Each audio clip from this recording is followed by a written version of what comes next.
Hi viewers, ಕರುನಾಡಕ ರುಚಿ ಕ್ರಿಯೇಷನ್ಸ್ಗೆ ಸ್ವಾಗತ. ನಾನಿವತ್ತು ಎಲ್ಲರ ಮನೆಗಳಲ್ಲಿ ಹಬ್ಬಗಳಲ್ಲಿ ಮಾಡುವಂತಹ ಕೋಸಂಬರಿ ಅಥವಾ ಸಲಾಡ್ ರೆಸಿಪಿನ ನಿಮ್ಮೊಂದಿಗೆ ಶೇರ್ ಮಾಡ್ಕೊಳ್ತಾ ಇದ್ದೀನಿ. ಸ್ಟವ್ ಮೇಲೆ ಒಂದು ಒಗ್ಗರಣೆ ಪ್ಯಾನ್ ಇಟ್ಕೊಂಡಿದ್ದೀನಿ. 1 ಚಮಚ ಆಗೋಷ್ಟು ಎಣ್ಣೆನ ನಾನಿಲ್ಲಿ ಸೇರಿಸ್ಕೊಂಡಿದ್ದೀನಿ.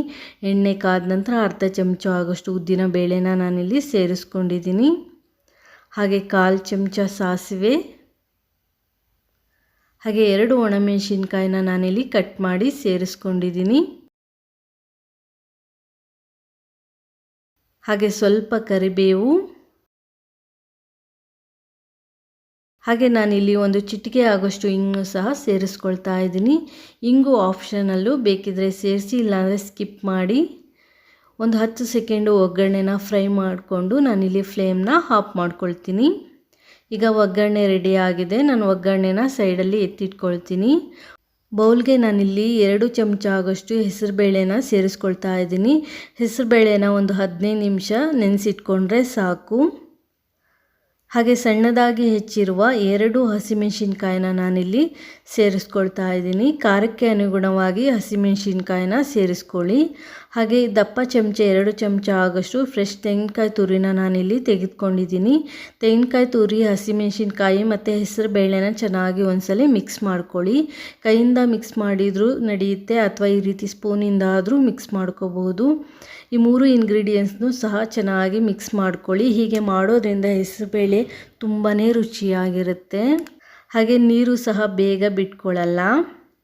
ಹಾಗೆ ಕರ್ನಾಟಕದ ಪ್ರತಿ ಮನೆಗಳಲ್ಲಿ ಈ ಒಂದು ರೆಸಿಪಿ ಮಾಡೇ ಮಾಡ್ತಾರೆ. ಪ್ರತಿ ಹಬ್ಬ, ಎಂಥದೇ ಫಂಕ್ಷನ್ ಇದ್ದರೂ ಸಹ ಈ ರೆಸಿಪಿನ ಮಾಡೇ ಮಾಡ್ತಾರೆ.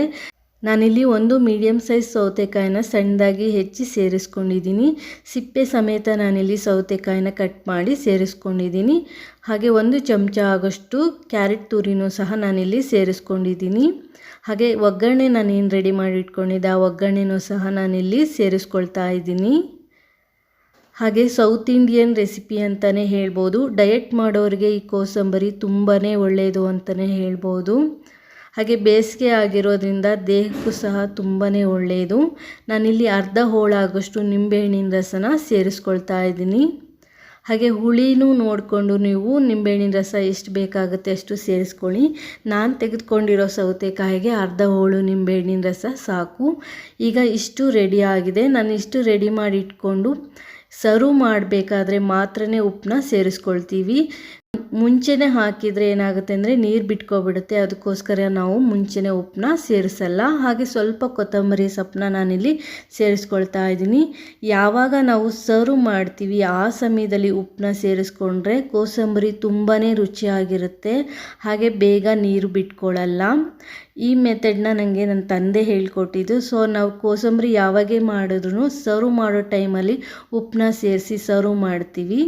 ಹಾಗೆ ರುಚಿಗೆ ತಕ್ಕಷ್ಟು ಉಪ್ಪನ್ನ ಸೇರಿಸ್ಕೊಳ್ಳಿ. ನಾನಿಲ್ಲಿ ಅರ್ಧ ಚಮಚ ಆಗೋಷ್ಟು ಉಪ್ಪನ್ನ ಸೇರಿಸ್ಕೊಂಡು ಚೆನ್ನಾಗಿ ಮಿಕ್ಸ್ ಮಾಡಿ ಸರ್ವ್ ಮಾಡ್ತೀನಿ.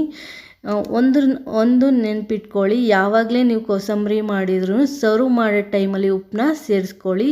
ಆಗ ಕೋಸಂಬರಿ ತುಂಬಾ ರುಚಿಯಾಗಿರುತ್ತೆ. ಹಾಗೆ ನಾನು ಮಾಡಿರೋ ಕೋಸಂಬರಿ ರೆಸಿಪಿ ನಿಮಗೆ ಇಷ್ಟ ಆದರೆ ಲೈಕ್ ಮಾಡಿ, ಶೇರ್ ಮಾಡಿ, ಕಮೆಂಟ್ ಮಾಡಿ. ಹಾಗೆ ಹೊಸದಾಗಿ ಯಾರಾದರೂ ನನ್ನ ಚಾನಲ್ ನೋಡ್ತಾ ಇದ್ದರೆ ಪ್ಲೀಸ್ ನನ್ನ ಚಾನಲ್ನ ಸಬ್ಸ್ಕ್ರೈಬ್ ಮಾಡಿಕೊಂಡು ನೋಡಿ. ಹಾಗೆ ಪಕ್ಕದಲ್ಲಿರುವ ಬೆಲ್ ಐಕನ್ನ ಕ್ಲಿಕ್ ಮಾಡಿ ಆಲ್ ಬಟನ್ನ ಒತ್ತಿ ನೆಕ್ಸ್ಟ್ ಹಾಕೋ ವಿಡಿಯೋ ನೋಟಿಫಿಕೇಷನ್ಗಾಗಿ.